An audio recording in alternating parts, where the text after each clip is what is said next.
Oh, I've always treasured this place. Well, it's home. I mean, this is where my family lived for generations. We had the run of the place, of course. A nice big barn to play in, and you climb up on the ladder, and then you jump down into the hay. Oh, yeah, that was a riot, yeah. If we'd done our thing playing around, you know, and then we just sat and listened to the parents until it was ready to go home. It was always pure fun to come up here. This is the best spot in the whole place, right here.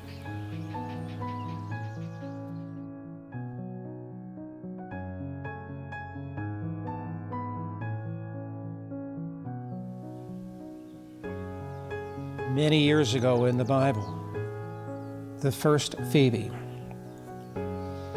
was commended because she was a helper of many. We are a faith-based community.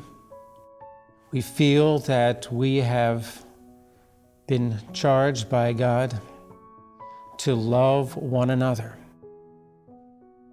What Phoebe means for me, you know, is love, is hope, is strength, and I would think the place where you can have security, where you feel you belong.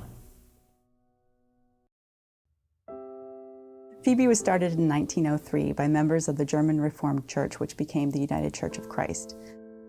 Initially, the organization was primarily started as a deaconess training school and old folks' home for young women to learn how to take care of people in the community and to take care of what they called at the time the aged poor, residents who had no funds, who couldn't take care of themselves, and to give them a place to live.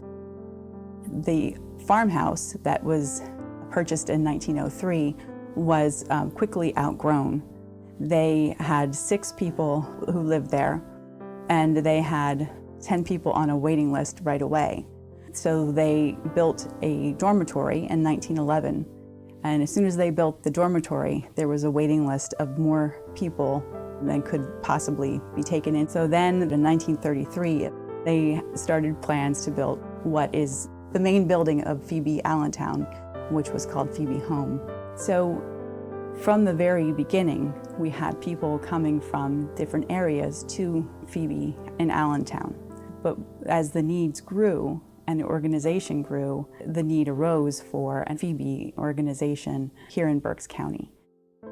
From what I understand, Reverend George Miller, who was a pastor at a church in Robesonia, was on the committee that was started by Reverend Grant Harity, who was Phoebe's president at the time in Allentown. And he drove by this land and thought that it would make a very good spot for Phoebe Berks. When I walked around up there, I thought, this is a lot of area here. It probably would make a good site. South Mountain, look down that way, that's a beautiful scene. And from the top of the hill, you could see Reading.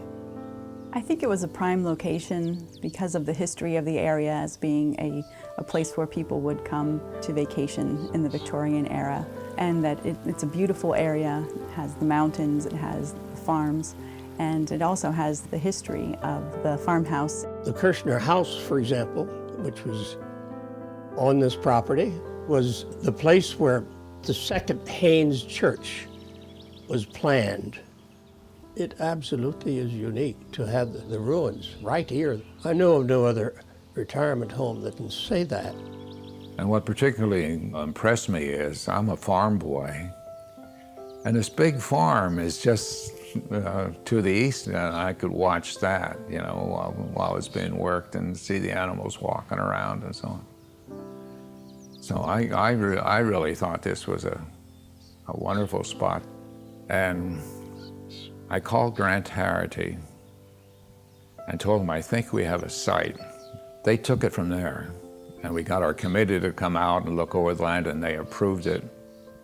Everybody was excited about the possibilities. And I think Grant had the vision for the place, but the rest of us were sort of surprised as to what developed as Phoebe Berks. At the groundbreaking, it was a beautiful day, and it was out close to Church Road. Very short ceremony, and I think we all had a sigh of relief at the end that we were finally going to make this happen in Berks County. I was so impressed with the staff and with the commitment to senior citizens and so forth, and I just enjoyed what they were doing and the fact that they wanted always to be on the cutting edge of senior care. We really wanted to offer what we considered the best to the people who would live there and their families. And certainly Reverend Galley spent hours and hours here with the support of his family in developing things right from scratch. So he was involved from the first shovelful right up to, just recently when he retired. Our executive director, Chuck Galley, here at Phoebe Berks during all this time of development, knew everybody and he'd never forget a name. All the people that live here give him a lot of credit for what Phoebe is like today.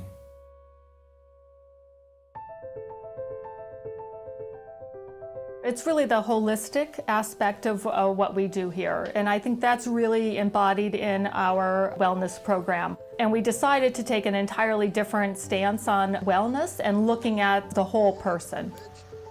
That's physical, mental, psychosocial, and spiritual well-being of the residents that live here.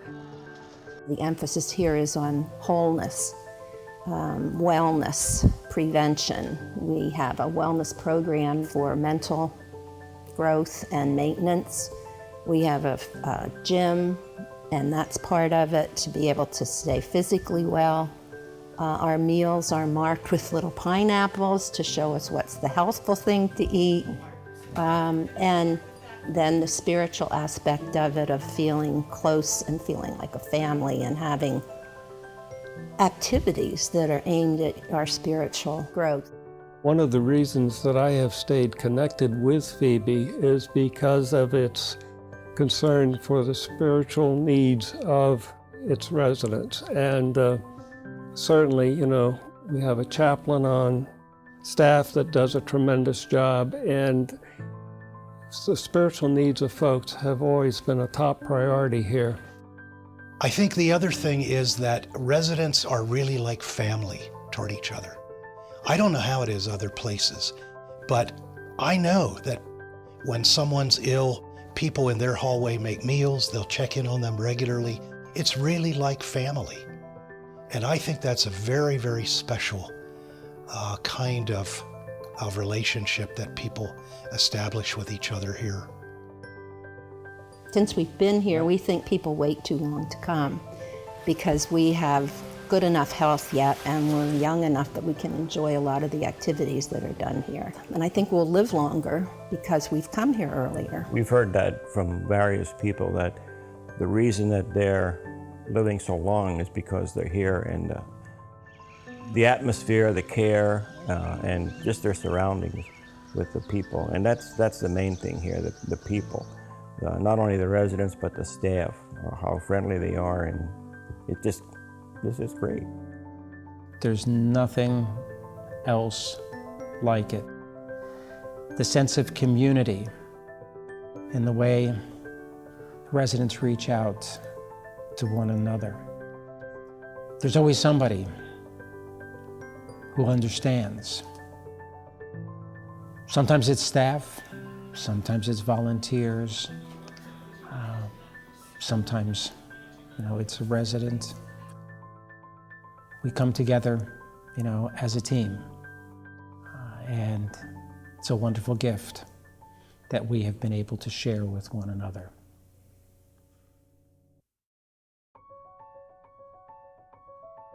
I had the feeling that we had been led here spiritually. It just turned out to be a really good decision. We didn't miss our property, which I was sure I would. Didn't miss anything about it. And I thought, well, why do we have that feeling? And then we began to see all the opportunities for helping other people here. The artwork with Ellen, before she was even a resident here, she sat on her backside for day after day and painted the Four Seasons. Beautiful murals beneath the nurses' station. And when the healthcare center was redone, those were taken down and nobody knew what happened to them. And it was finally the head of nursing who knew they were in this closet, stuck back behind who knows how many things, and we got them out, and then Larry was really in charge from that point on. Myself and two other fellas pulled them out, looked at them, and we had to cut them down to get them to frame size because some were chipped and so forth when they were removed, and then hung them in the halls in the healthcare center. And they're still hanging there today as a tribute to Ellen and her work, and it was just a great project. It's just a nice community because other people are concerned about you. I remember when we had a tremendous snowstorm, my wife said, you know, I bet they need help at Phoebe in the healthcare center. And turned out that there was a broken water line in Wernersville, but no one knew where it was because it was covered with snow. That certainly created a problem because it meant that we had no water.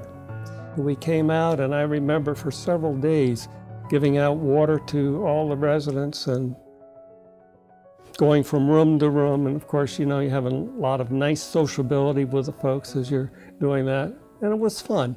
It was work, but it was fun. It was certainly a community working together. We wanted the mission statement to really reflect the roots, what made Phoebe what it was when it started, that we should really pull some of that forward into the future. So the new mission statement was developed to be a community of faith called by God to serve the needs and enhance the lives of our residents, their families, and the broader community. So we felt that that mission statement truly reflected who we are and what we do every single day. And that's what we hold our employees accountable to. And again, that's what our residents and our clients and our family members, visitors who come to the campus should expect to see in how we treat them in everything that we do. Phoebe demands a lot from its employees. And what I've discovered is it's those who are really committed to the religious values, to the mission, that really hang in there and become long-term staff. Phoebe, there's a different feel here. You walk into Phoebe and you have a totally different feel. The staff, the residents, it's like a family. It's a family atmosphere. We go that extra mile. Phoebe does that, whatever it takes, you know, to make them feel at home and feel comfortable. That's what we do. I think what I've learned is that all of our residents are unique and unrepeatable miracles of God. Each one has their own unique story. Each one has their own unique experience in life. And each one has gleaned incredible wisdom that we ought to pay attention to. We decided as part of the Faith in Action initiative to really relook at all of the values. In the end, we developed 7 core Phoebe values: respect, compassion, ethical conduct, integrity, stewardship, accountability, and fruits of the Spirit.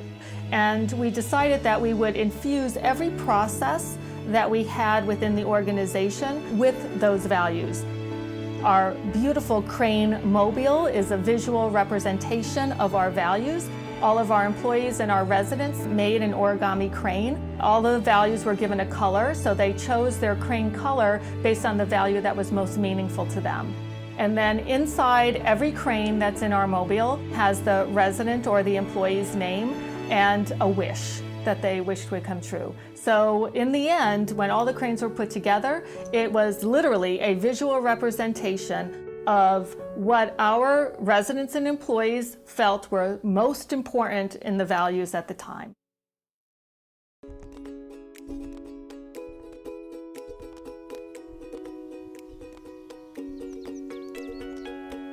I just think this is a fantastic community.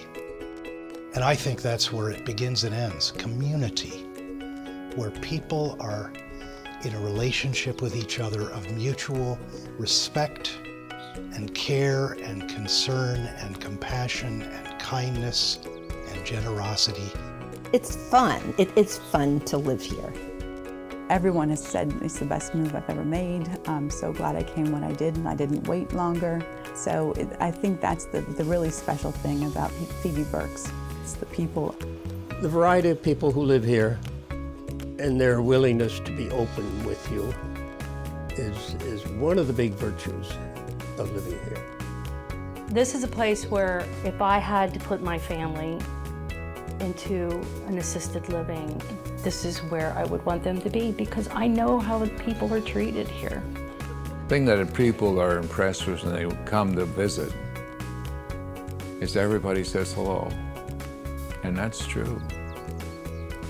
We all care about each other. We have a wonderful life here.